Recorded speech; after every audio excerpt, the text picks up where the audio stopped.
Hey guys, it's Tuesday, March 17th. I thought I would take a video at my house. I've been trying to take a video to no avail several times, but I keep having guest appearance spots between my dogs and my children, so I do apologize, but I think since we are all working at home, there are certain distractions that I don't necessarily have at school. But that being said, too, I miss you guys all dearly. I hope you're doing well and you're feeling okay. I know the situation is definitely a little different from what we expected. And I really appreciate your patience and your flexibility and your communication. Please continue to fill me in on what's going on. Hello, Daisy. All right. I care about you all dearly. You've all been on my mind. We're going to keep pushing through this together. As long as you keep up with the work and asking questions, I think we will still have a successful couple of weeks and hopefully a nice spring break. That being said, let's take a look kind of how the class is going to be structured. If you haven't noticed already, you will have a discussion question every day just to help me communicate with you and see what's going on. You will also have a post about the work for the day. I still have, I think, each assignment posted, but I put it next to a date so that you can see what assignment is for what day, so it kind of keeps it simple. I also posted my lesson plans in case you wanted to work ahead. That is fine as long as you are not getting to a reading check before you have watched videos.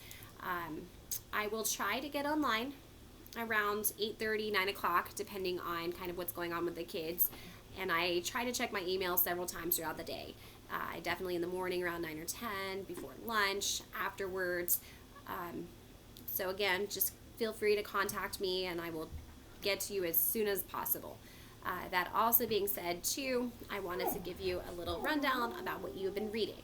So you should have just read the Penelope poem, which offered a different perspective of Odysseus and his journey. We've heard a lot about Odysseus and how he's a hero. But we haven't gotten to hear as much about Penelope and the fact that she raised her son for 20 years and that she's dealt with these suitors and that she's faithfully waited for her husband. So it's almost a little sarcastic or snide saying that, hey, maybe she should also be a hero. She's been doing the household chores. She's, a hero in herself and kind of deserves that respect. So that's kind of what we were getting at with that poem. Now, as we continue to read, we will see what's going on with Penelope with the challenge. Odysseus has to kind of win Penelope back as he's still disguised as a beggar and string the bow and kind of win the archery competition against the other suitors. Telemachus, his son, is not able to reveal that he knows that that is Odysseus.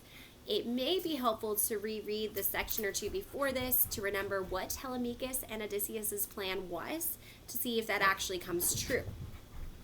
Because obviously, sometimes with plans it doesn't always happen, but they did have a plan about how they were going to handle a situation with the suitors. And there's over 70 suitors that Odysseus is kind of fighting against so that he can win his wife's hand back. He also is going to kind of compete with this competition, and there's going to be a sign from Zeus. So when you are asked to analyze some symbolism, it is the sign from Zeus that you will see and kind of analyze, what does that mean if Zeus is kind of interfering and giving a message about Odysseus? You may want to think back to their relationship, whether Zeus liked Odysseus or not, because some gods were in favor of Odysseus, some gods, like Cyclops' father, were not so much a fan. Then as you finish up that section, you will see that Telemachus and Odysseus have a father-son relationship. Do you think it was an appropriate father-son, a respectful relationship of the time, or do you think Telemachus was disrespectful of his father? And then as you continue, you will have to see, does Odysseus win the competition? What does he have to do with the suitors? Think about how Antinous had treated him. And what kind of respect he gave him. And then as you see Odysseus's treatment of Antinous, think, what were their views about revenge? What were their views about killing? What were their views about strength? And kind of think and make those connections or this historical connections when you look at Odysseus's actions. I may still post a video kind of going through the lines so we can kind of analyze some of it together. Let me know if that's something that would help you, or even comment on this video, hey, these are some of these, this is the stands I'm struggling with, can we take a look at this? Because I'll try to use Screencastify if I can.